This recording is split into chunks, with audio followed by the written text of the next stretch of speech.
இடஒதுக்கீடு அப்படின்றத நீங்க ஆதரிக்கிறீங்களா இல்லையா? எல்லாருமே ஆதரிக்கிறாங்க தான் சார். ஆனா இப்போ வந்து இருக்குல்ல சார், இப்போ 30 மார்க் இல்ல 32 மார்க்ஸ் எடுத்தா எஸ்சிக்கு ஓகே அப்படிங்கிற ஒரு கிரைட்டீரியா இருக்குல்ல சார். ரிசர்வேஷன் வந்து தமிழ்நாட்டுல எவ்வளவு பெர்சன்டேஜ் இருக்குன்னு நீங்க சொல்லுங்க. இல்ல எனக்கு சரியா தெரியல.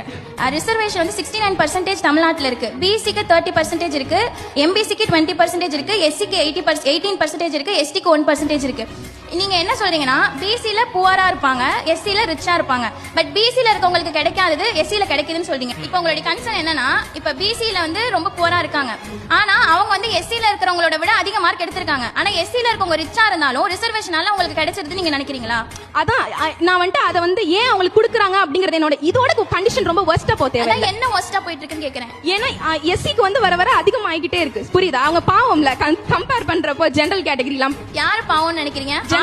ஆண்டாண்டு காலமா ஒரே சமூகத்தினரே படிக்கணும் வேலை பார்க்கணும் இருந்தப்ப மற்ற ஜாதிக்காரங்களும் படிக்கணும் மேன்மைக்கு வரணும்னு கொண்டு வந்தது ரிசர்வேஷன். நீங்க நல்லா புரிஞ்சுக்கோங்க, பிசிக்கு 30% இருக்குன்னா பிசில இருக்கவங்களுக்கு தான் அந்த 30%. உங்க பிசிக்குள்ளேயே தான் போட்டி. நீங்க எஸ்சில போய் பார்க்க கூடாது.